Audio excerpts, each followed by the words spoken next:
3 weeks after the initial incident, Inspector Mitchell submitted her final report to the highest levels of government and the royal household. The comprehensive investigation had not only cleared Sergeant Wellington of all suspicion but had also uncovered a far-reaching conspiracy that shocked even experienced intelligence officials. The implications of what Wellington had prevented would reverberate through international diplomatic circles for months to come. The investigation revealed that Thornfield was part of a network of at least 12 individuals operating across Europe, all working to gather compromising information about various royal families and government officials. Their ultimate goal was to create a series of coordinated scandals that would destabilize democratic institutions and monarchies throughout the continent. Wellington's quick action had not only protected the British royal family but had also provided crucial evidence that helped intelligence agencies identify and apprehend the other members of this network.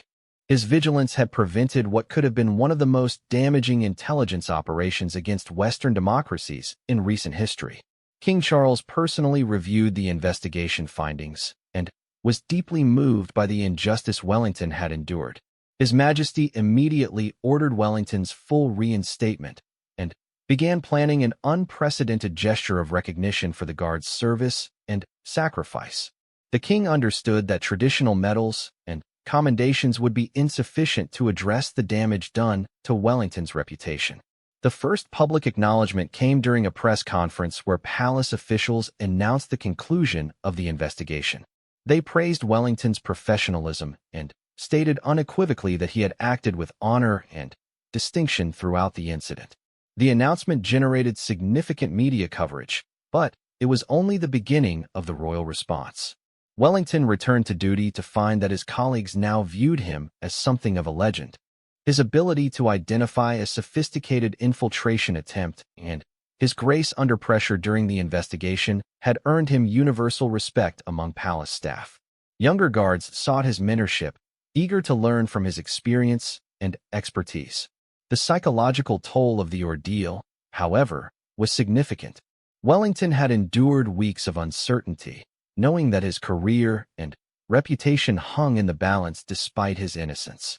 He struggled with feelings of betrayal and wondered whether he could continue serving in an environment where false accusations could so easily destroy a lifetime of faithful service. Elizabeth Wellington had also suffered during the crisis, facing harassment from media outlets and social media trolls who had prejudged her husband's guilt. Their children had been forced to change schools due to unwanted attention, and the family's financial situation had been strained by legal expenses and lost income during the investigation.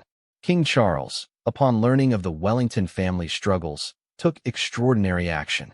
In a private meeting at Buckingham Palace, His Majesty personally apologized to Wellington and his family for the ordeal they had endured. The king acknowledged that while the investigation had been necessary, the family had suffered unjustly as a result of their dedication to royal service. The apology was followed by concrete actions designed to restore Wellington's reputation and compensate his family for their suffering. The king announced that Wellington would be promoted to the rank of captain and would receive a special commendation for his exceptional service to the crown. More importantly, his children would receive full educational scholarships, and the family would be compensated for their legal expenses and financial losses. Perhaps most significantly, King Charles decided to break with tradition and publicly recognize Wellington's service in a way that would ensure his story became part of royal history. Plans were announced for a special ceremony where Wellington would receive the Royal Victorian Order, one of the highest honors the monarch can bestow for exceptional service to the royal family. The ceremony, held in the throne room at Buckingham Palace, was attended by senior members of the royal family, government officials, and representatives from law enforcement and intelligence agencies. King Charles personally bestowed the honor on Wellington, speaking eloquently about the Guard's courage, professionalism, and integrity. In his remarks, the king acknowledged that Wellington's experience highlighted the challenges faced by those who dedicate their lives to protecting democratic institutions. His Majesty emphasized that false accusations and character assassination were common tactics used by those seeking to undermine trust in legitimate authority, making Wellington's vindication all the more important. The ceremony was broadcast live, providing Wellington with a platform to address the public directly. His speech was dignified and gracious, thanking the king for his support while emphasizing his continued commitment to royal service. He spoke about the importance of vigilance in protecting democratic institutions and encouraged others to remain steadfast in their duty despite personal costs. The international implications of the case continued to unfold long after Wellington's vindication. Intelligence agencies across Europe coordinated efforts to dismantle the espionage network that Thornfield had been part of, leading to arrests and prosecutions in multiple countries. Wellington's actions were credited with providing the initial breakthrough that made these broader successes possible. Diplomatic relations with the countries that had funded the espionage operation were strained, leading to formal protests and demands for accountability. The revelation that foreign governments had attempted to compromise the British royal household was treated as a serious breach of international law and diplomatic protocol.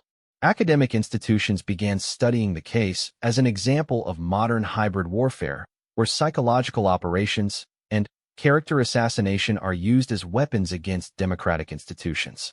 Wellington's experience became a case study in how individuals can maintain their integrity when subjected to sophisticated disinformation campaigns.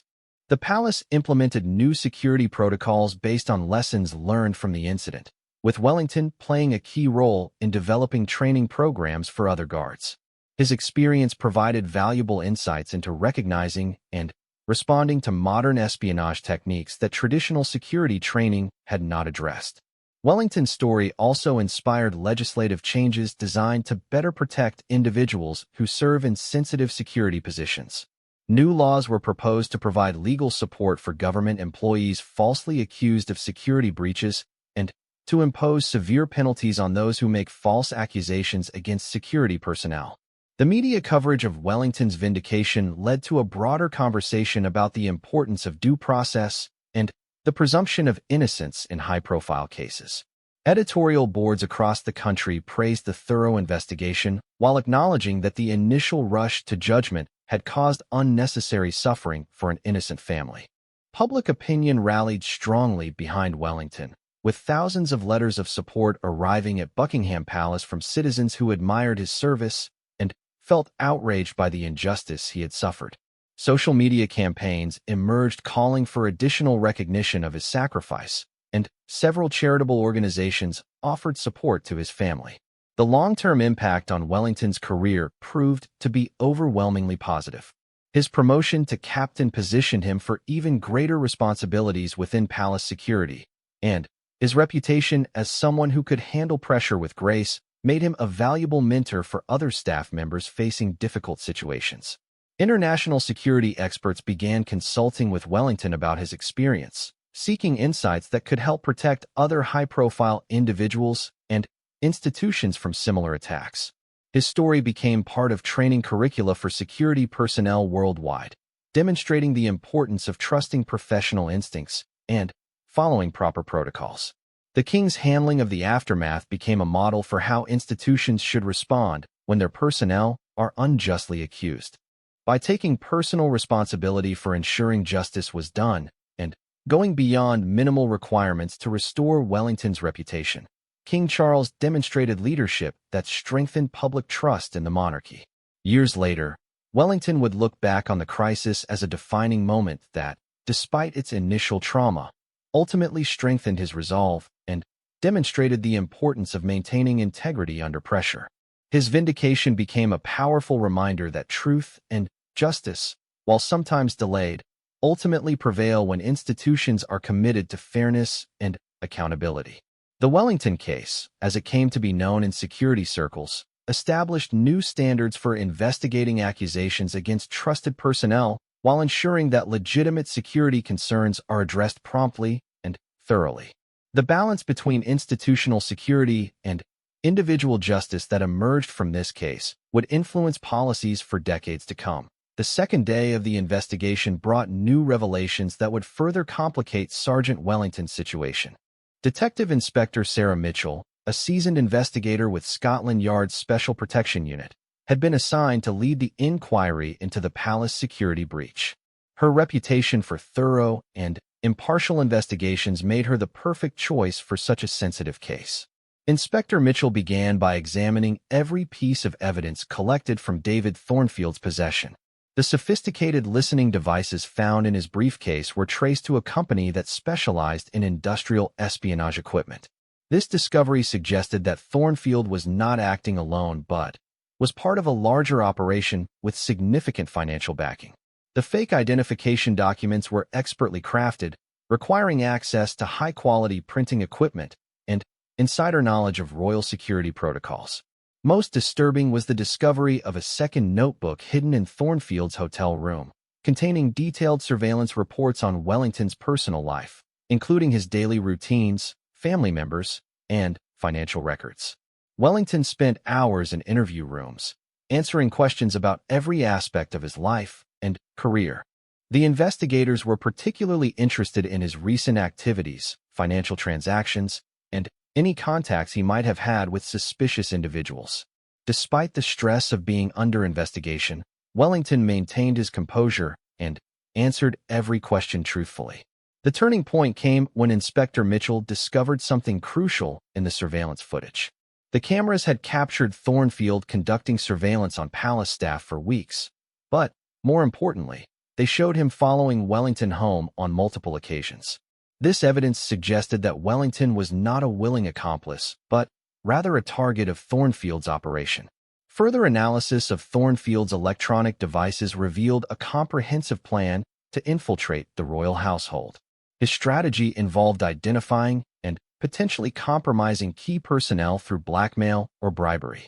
Wellington had been selected not as an accomplice, but as the primary target for recruitment due to his access to sensitive areas of the palace. The investigation team discovered that Thornfield had attempted to approach Wellington several weeks earlier at a local pub where palace staff often gathered after work. Witnesses confirmed that a man matching Thornfield's description had tried to strike up conversations with various guards, asking seemingly innocent questions about palace security and work schedules. Wellington remembered the encounter but had dismissed it as typical curiosity from a palace enthusiast. Many people tried to engage royal guards in conversation, hoping to learn insider information about the royal family. Wellington's professional training had prevented him from sharing any sensitive information, a fact that likely frustrated Thornfield's recruitment efforts. The failed recruitment attempt explained how Thornfield had obtained detailed information about Wellington's schedule and personal life. By conducting extensive surveillance, he had gathered enough information to create the false impression of an inside connection when making his accusations during the arrest. As the investigation progressed, Inspector Mitchell uncovered evidence of a broader conspiracy involving foreign interests seeking to embarrass the British royal family. Thornfield's operation was apparently funded by a network of individuals with political motivations, aiming to create scandals that would damage the monarchy's reputation. The discovery of this international connection elevated the case to a matter of national security. MI5, Britain's domestic intelligence service, joined the investigation to assess the full scope of the threat and identify any other potential security breaches. The involvement of national intelligence agencies vindicated Wellington's actions and demonstrated the seriousness of the threat he had helped prevent. King Charles, upon learning of the international implications, personally requested updates on the investigation's progress. His Majesty expressed particular concern about the welfare of Sergeant Wellington, recognizing that the dedicated guard had been unjustly caught in the crossfire of a sophisticated espionage operation. The media attention intensified as details of the investigation began to leak to the press. Reporters camped outside the palace gates, hoping to catch glimpses of key figures in the unfolding drama. Wellington's name was eventually released, leading to intense scrutiny of his background and service record. Public opinion initially remained divided, with some viewing Wellington as a hero for preventing the security breach, while others questioned whether there might be truth to the accusations against him. The uncertainty created additional stress for Wellington and his family, who found themselves thrust into an unwanted spotlight. Wellington's wife, Elizabeth, became a pillar of strength during this difficult period. She fielded countless phone calls from reporters and protected their children from the media attention while maintaining unwavering faith in her husband's innocence. Her support proved crucial in helping Wellington maintain his mental health during the investigation. Colleagues at the palace were also divided in their opinions. While most who knew Wellington personally supported him, the sophisticated nature of Thornfield's deception created doubt among some staff members. The atmosphere within the palace became tense as everyone wondered whether there might be other security compromises that had gone undetected. Inspector Mitchell's team worked tirelessly to piece together the complete picture of Thornfield's operation. They discovered that he had been operating under multiple false identities for several months, establishing connections with various organizations and individuals who might provide access to royal family information. The investigation revealed that Thornfield had targeted other royal guards and palace staff members as well, attempting to gather information through seemingly casual social interactions. His systematic approach demonstrated a level of professionalism that suggested extensive training in espionage techniques. Phone records showed that Thornfield had been in regular contact with individuals in several foreign countries, discussing his progress in gathering intelligence on the royal household. These communications were conducted using encrypted messaging applications, indicating awareness of surveillance countermeasures. Financial investigations uncovered a complex web of bank accounts and shell companies used to fund Thornfield's operation. The money trail led to sources in countries known for their antagonistic relationship with British interests, confirming suspicions about the political motivations behind the espionage attempt. As evidence mounted in Wellington's favor, Inspector Mitchell began preparing her preliminary report. The investigation had clearly established that Wellington was an innocent victim who had performed his duties with exceptional professionalism. His quick thinking and adherence to security protocols had prevented a significant intelligence breach. The psychological evaluation of Thornfield revealed a disturbed individual with a history of delusional behavior and anti-establishment sentiments. His claims about Wellington being his accomplice were identified as fabrications designed to create confusion and cast doubt on the integrity of palace security. King Charles received regular briefings on the investigation's progress and expressed growing confidence in Wellington's innocence. His Majesty began considering how to appropriately acknowledge Wellington's service and address the injustice he had suffered as a result of the false accusations. The royal family's private security advisors recommended a complete review of palace security protocols in light of the incident. They praised Wellington's performance while identifying areas where additional safeguards could be implemented to prevent similar infiltration attempts in the future. As the investigation entered its second week, public sentiment began shifting in Wellington's favor as more details emerged about the sophisticated nature of the espionage attempt. Media coverage started focusing on his heroic actions rather than the unsubstantiated accusations made by a deranged individual. Wellington remained patient throughout the process, understanding that thorough investigation was necessary to ensure the security of the royal family.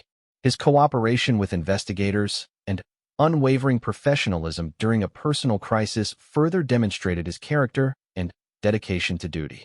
The case was becoming a textbook example of how modern espionage operations target individuals through psychological manipulation and false flag accusations. Wellington's experience would likely be used in future security training programs to help other guards recognize and respond to similar threats. The autumn morning at Buckingham Palace started like any other, with the changing of the guard ceremony proceeding with military precision. Tourists gathered behind the iron gates, cameras ready to capture the spectacle of British tradition. Inside the palace walls, however, something extraordinary was about to unfold that would send shockwaves through the royal household and beyond. Sergeant Marcus Wellington had served as a royal guard for 12 years. His record was spotless, his dedication unwavering, and his loyalty to the crown absolute. Standing at 6 feet 2 inches with a distinguished bearing, he commanded respect from both his subordinates and superiors. Wellington had protected 3 generations of royals, from Queen Elizabeth II during her final years to the current reign of King Charles III. That particular morning, Wellington was assigned to the private wing of the palace where King Charles conducted his daily briefings. The king had recently returned from a state visit to France, and was scheduled to review important documents regarding upcoming diplomatic meetings. Everything seemed routine until Wellington noticed something that would change his life forever. As he stood at his post outside the king's private study, Wellington observed a man in an expensive suit entering the restricted area without proper clearance. The individual carried a briefcase and moved with the confidence of someone who belonged there. But something felt wrong. Wellington's training kicked in immediately.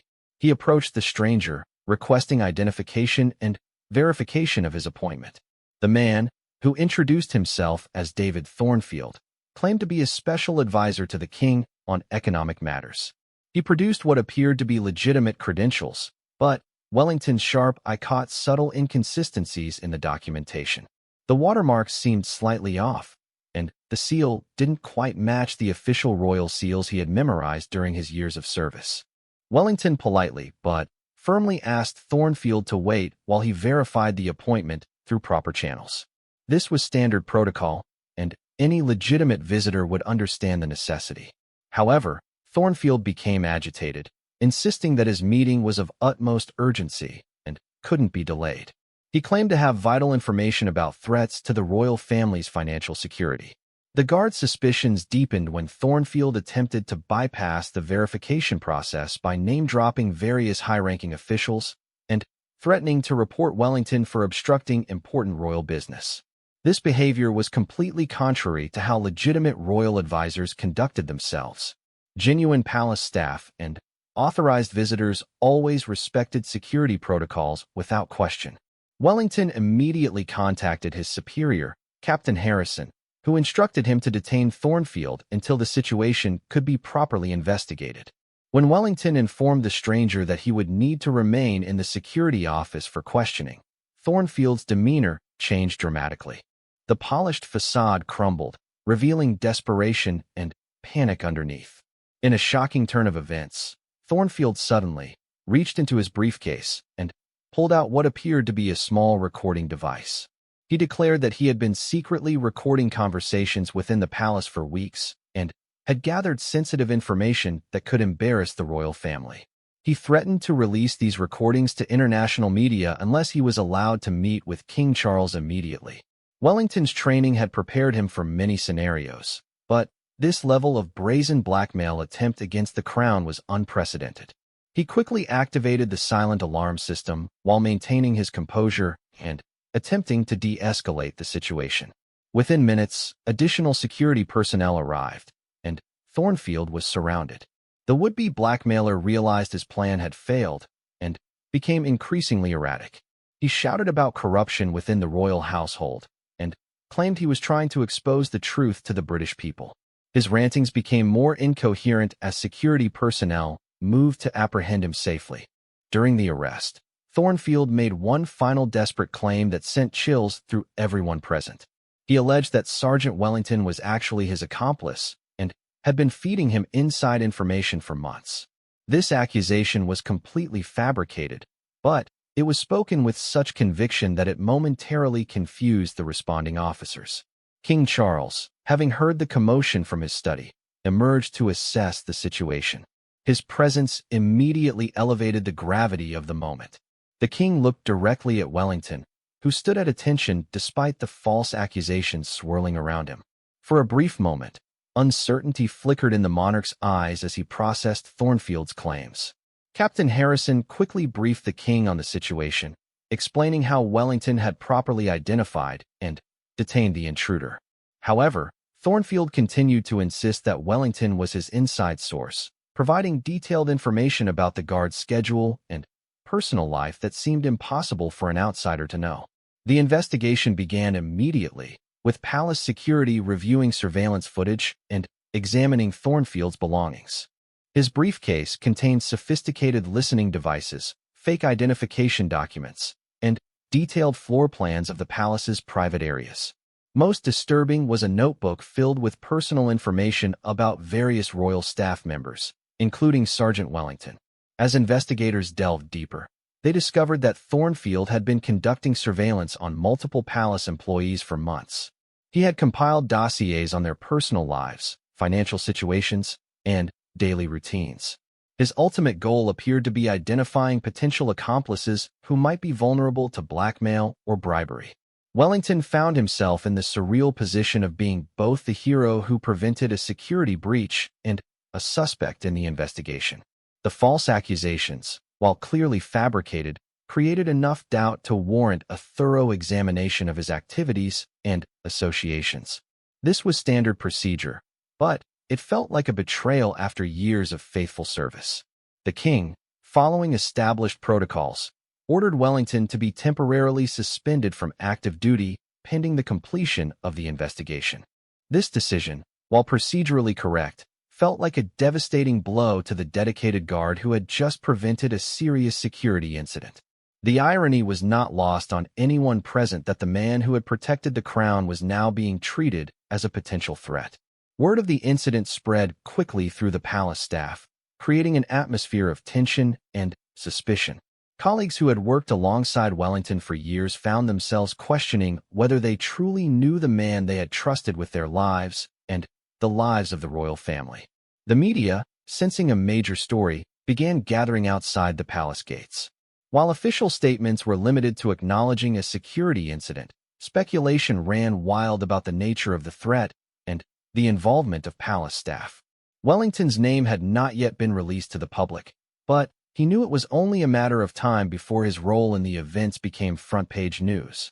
As the first day of the crisis came to an end, Wellington sat in an interrogation room, staring at the walls that separated him from the life he had dedicated to royal service. The weight of false accusations pressed down on him like a physical force, and he wondered whether his years of loyalty and sacrifice would be enough to prove his innocence.